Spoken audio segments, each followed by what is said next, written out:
Hello, guys. Nice to see you all again. Um, Today's topic is going to be about my previous prints that I've made on previous prints that I've printed. Um, I have made quite a few things, projects, and stuff, which have been good, bad, and non finished. Um, the first one that I made was when I very first started, which I got off of. I got the print off of Thingiverse, um, which was a little RC tank. Now, I really enjoyed doing that, and that was really fun. Um, quite quite a few parts to it, and then then I was very new to printing, so then I had things go wrong, prints weren't sticking, and stuff like that, and the bed on the first printer wasn't quite level, and all stuff like that. So at some stages through the project, I wanted to give up, but I didn't. I managed to sort it all out and carry on, um, and carried on, and then ended up with a ended up with a print and a finished project that was absolutely amazing, and once I'd finished that project and put it all together and put all the electronics in and stuff, I felt quite chuffed with what I'd achieved.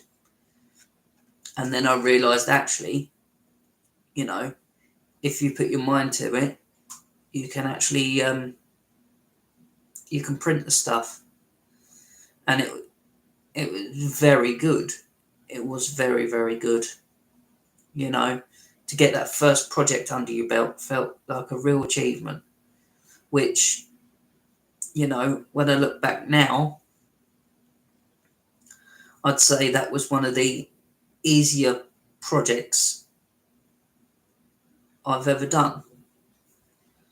Um, you know, Quite well laid out instructions. Quite the files were very good, for free ones, and I thought it was quite amazing and stuff. So yeah, that was the first one. And then my second project was a 500 size drone that I made, which was quite simple to print, a simple print. On that one, you just had to make sure that you get the orientation the right way around, and printed the right direction. Now, on that one, I used bright green filament, and I printed it the first time. Same thing again, didn't stick. And then, after getting in touch with people in the 3D printing community, I was told that different filaments and different colours have different, like, they don't stick as well as others. So you might want to use like Pritt stick glue on the heated bed. So I took the first print off, then put some Pritt stick glue down, and then printed over the top of that, and that made the part stick so much better, and I actually got the whole thing finished after that. And so the arms were printed out of green PLA, and the actual two plates that hold the bottom and the top together, they were printed out of carbon fibre PLA. Now, that was the first ever time I've used carbon fibre PLA, which for the first attempt actually turned out very, very well. I was over the moon with them. So, yeah, and then put electronics in it.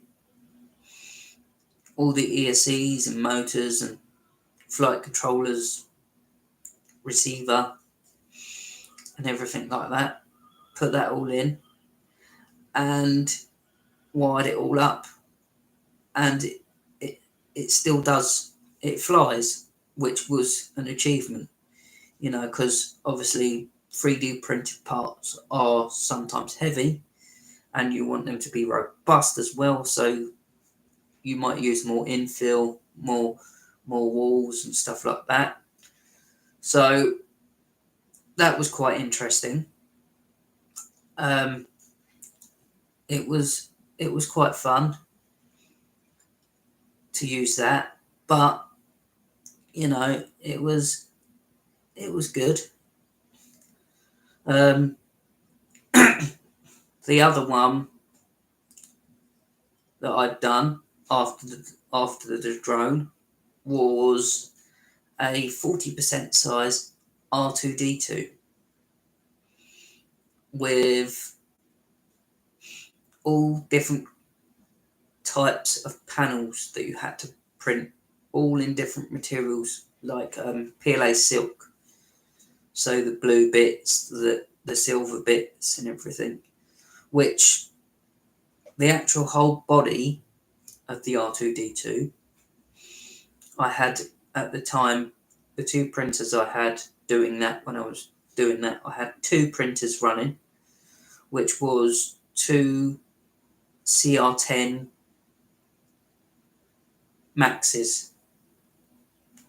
Had them running, and I managed to do all of it in about 3 weeks. That was running the main body took about 3 weeks to do, and that, bearing in mind that is only a 40% size one, and put all electronics in that as well, and really did enjoy it. Really did enjoy printing that. Come out absolutely fantastic. I still have all the models apart from the RC tank.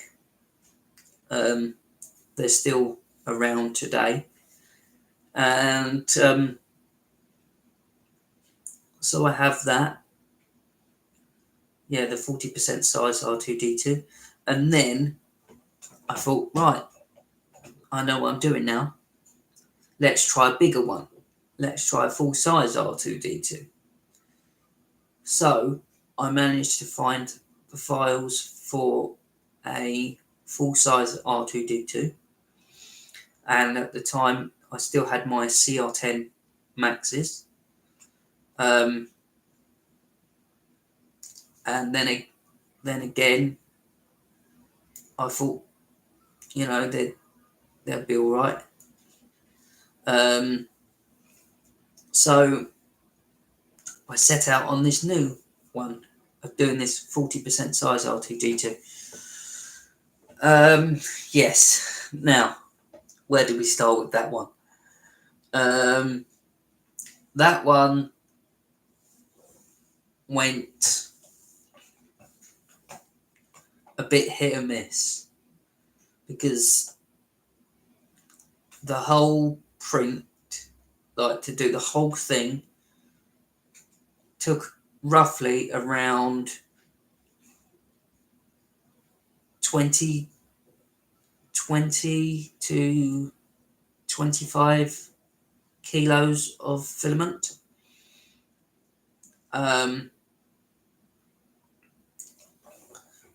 So it roughly took a hell of a long time to print. The first piece of the R2D2, just one piece, took roughly 2 days. And then the second piece of the body took a further week. Now, a whole week to do one piece is a hell of a long time in printing terms, just on one part.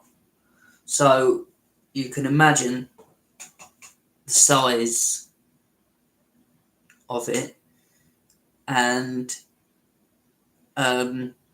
so also you had to do a mid-print filament change, which is slightly difficult for someone in my position, but I managed it.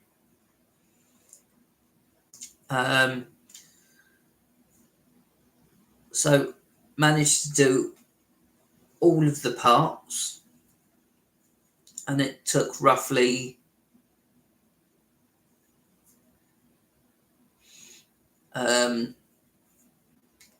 about 3 or 4 weeks to do every single piece of it. And then sadly, when I took it off the printer, and then went to assemble it, I then found that parts of it were warped and not going together. So the fitment was wrong, because obviously it may have moved, or it may have got too hot, like the bed got too hot or something like that. But it's always, the bigger the printer and the bigger the print, is always more of a risk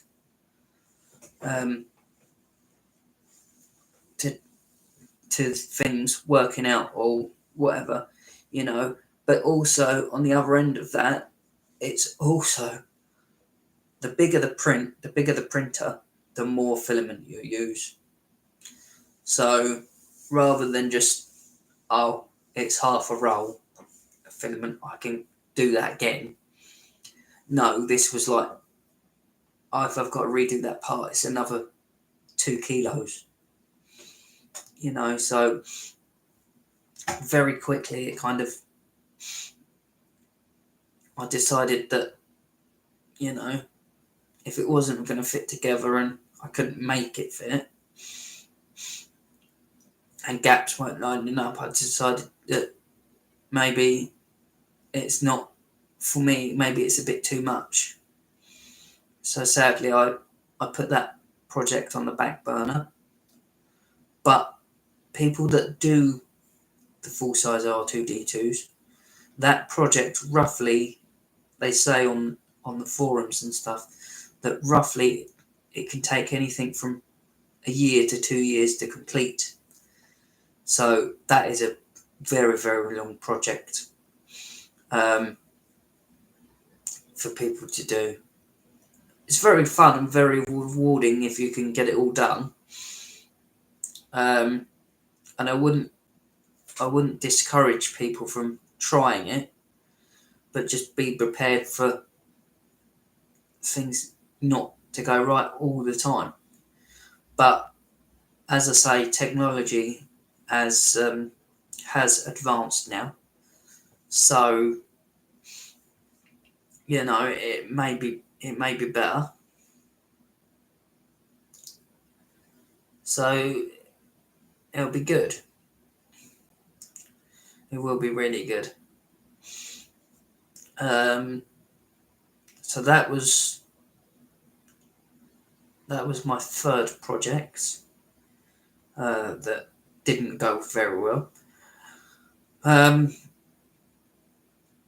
latest project has been an RC boat, RC speedboat, which has been very good, very, very good to print one of them. I've always been into RC stuff, remote control cars and robots and things like that. Anything that moves with a motor in it, I really liked it. So I've always wanted to make my own RC car and stuff. So I decided that I'd have a go at an RC boat, and that was very, very good learning curve, because obviously it needs to float. Is the key thing. So in order to get something to float, you need to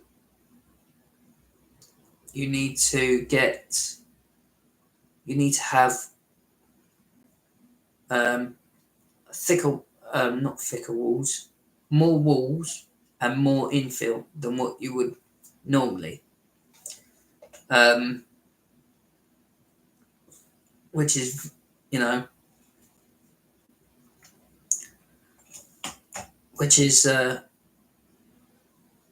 what you need to do. But when you add more walls to a print, it also adds more print time. So if you had something with 2 walls and you added another 2 walls, it would probably add an extra, maybe an hour, maybe less. I'm not too sure on that, but roughly that's a guide. And the higher the infill, because normally when you're printing, the infill standard roughly on a profile is normally around 20%, maybe. Well, that's what it used to be anyway. So boats, roughly, you need roughly around 50%. So obviously it makes the print time longer. But then that also depends on the machine that you're using. As you can see from my YouTube channel, my printer at the moment is a Creality K1 Max, which is a Core XY machine. So that actually prints very fast compared to what I'm used to. So print times by using that machine is cut down considerably. So it's very very good for that kind of stuff. And I think people that are getting into 3D printing and the hobby, it's a really good thing to be doing. It's a really good thing. I think you will really enjoy it, and also it will teach you. You can learn loads of things from doing it. Because 3D printing in general normally got a very good community around with people to help you. But it's hit and miss. But yeah, that's most of the projects I've done. I've also done some like what I call dust collectors. Like little tiny models, like a love heart rose. It's on my YouTube channel, and a few other things like a glow in the dark tortoise, which was very, very good. Because also I'd never used glow in the dark filament before, and stuff like that. So it was all a learning curve. Yeah, it was all a learning curve.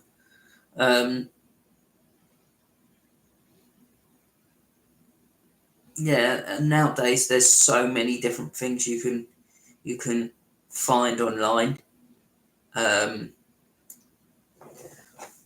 Different like STL files and stuff like that, that you can print off. But it's all about having the confidence and the know-how of how to print it well, which only comes with experience.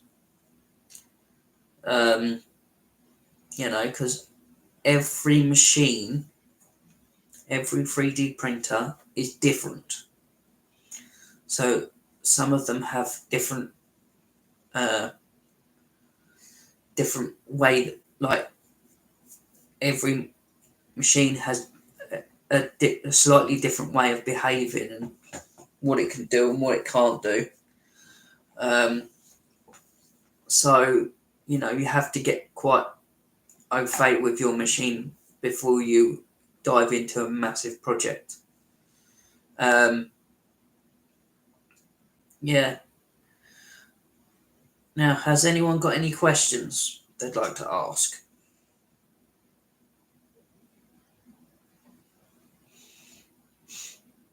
Okay. That's a no then.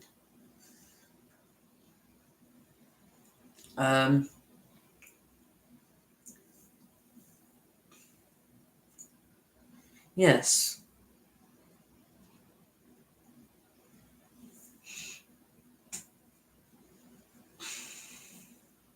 I'm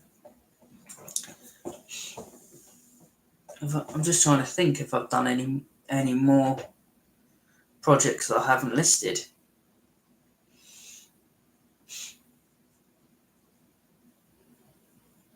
I don't really think so. I don't really think so.